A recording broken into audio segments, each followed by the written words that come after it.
Part 4. Branding a monetized identity built on community assets. To this point, we have discussed monetization through paid access, unlicensed music, and inconsistent rule enforcement. Now we shift to branding, specifically how the name GXD Adventures became the label used across a variety of platforms, including YouTube videos, Discord server names, and in-game cinematics. From a viewer or participant's perspective, this branding presents itself like a legitimate indie production or gaming franchise. But all the content within the brand is based on assets created by other people or companies. Base game content from Conan Exile's Steam Workshop mods, character models and animations, community-made music, and lore tools. None of these are owned by GXD, and no published records show license agreements permitting commercial or exclusive use. Despite this, the content has been presented as original IP. GXD uses it to support a fantasy world called GXD Adventures Loki's Den, role-play-based storylines promoted via Discord cinematic videos on YouTube, server participation perks.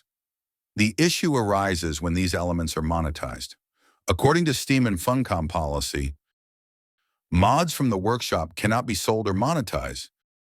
Conan Exile's assets cannot be used commercially without written permission.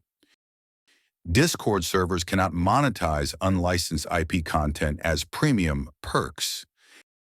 Creative Commons licensing also does not apply to game content unless the original creator explicitly releases it under those terms. Thus, using modded content, in-game footage, and derivative work to market a brand without licensing or disclosure puts all parties involved in potential violation of Steam's subscriber agreement, Funcom's end-user license agreement, EULA, Discord's terms of service. This includes contributors, modders, and roleplay participants who may unknowingly become associated with a monetized brand operating without proper rights.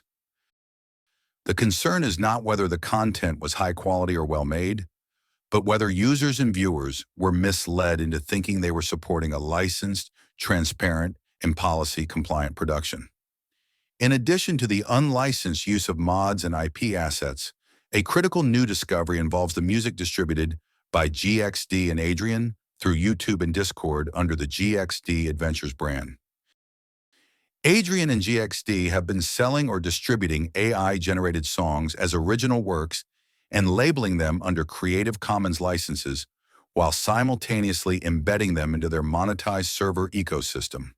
This practice is not permitted under the terms of service of any of the platforms used to generate these tracks.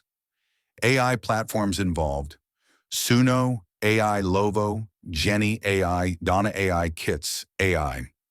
Each of these tools has clear commercial licensing structures. Monetization is allowed only under paid plans. Redistribution or resale is explicitly prohibited. Users are not granted copyright ownership for AI-generated content. According to the U.S. Copyright Office, AI-generated works are not copyrightable unless they contain a significant level of human authorship. Adrian has claimed to have created the songs for GXD and labeled them as copyrighted material in YouTube descriptions, despite using AI to generate them. If the songs were not sufficiently human-edited, they cannot be registered under copyright law. Furthermore, the practice of distributing them under a Creative Commons license is misleading and invalid. Only the original copyright holder can release a work under a CC license. Since neither GXD nor Adrian holds copyright on the AI songs, they have no legal right to label them as Creative Commons or redistribute them. Additionally, selling or giving the songs to GXD, who then provides them as free downloads in Discord under a false license, violates the terms of service of all platforms involved and may constitute misrepresentation or fraud.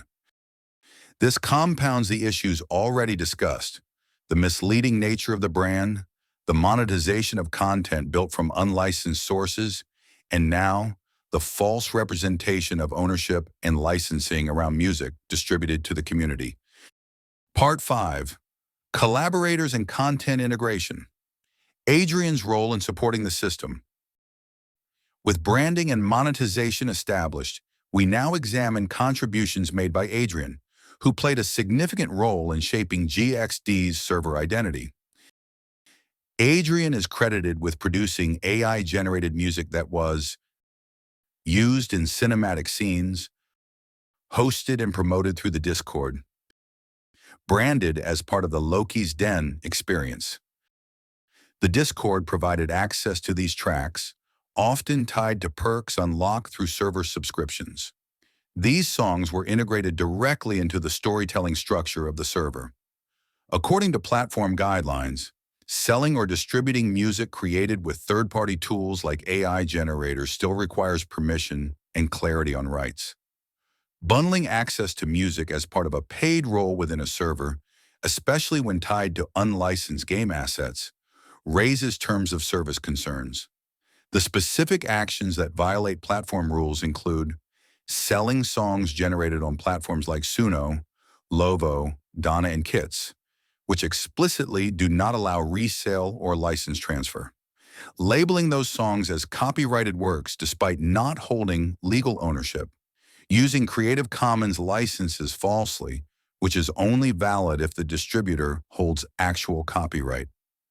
Promoting these songs as free perks through Discord when redistribution is restricted. Further mentions in Discord and YouTube credits link Adrian to lore development, narrative audio work, server management collaboration, and the claim that he made the music used for GXD's monetized videos. This ties him to core creative and operational decisions around the GXD brand.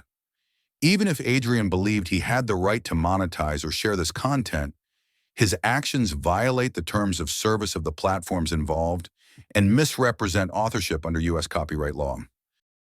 This means he cannot claim ownership of the AI-generated music. He cannot resell it or transfer it to GXD. He cannot label it Creative Commons or claim it as protected content. He cannot legally file DMCA takedowns or copyright strikes on these songs. Doing so could be considered perjury under Section 512F of the DMCA and opens both him and GXD to liability. These practices are not hypothetical. They are demonstrably occurring in public platforms and violate multiple terms and laws. As a result, both the creators and any collaborators involved in branding, marketing, and distributing this content may be subject to content takedowns, account suspension, legal challenges, or DMCA counterclaims.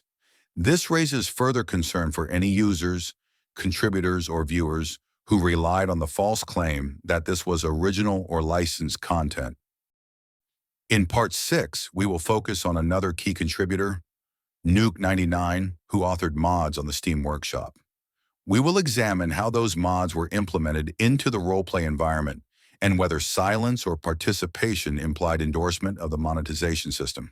Part 6 will be its own section with more videos on this series coming soon. Until then, don't forget to like, subscribe, and hit the notification bell for further updates.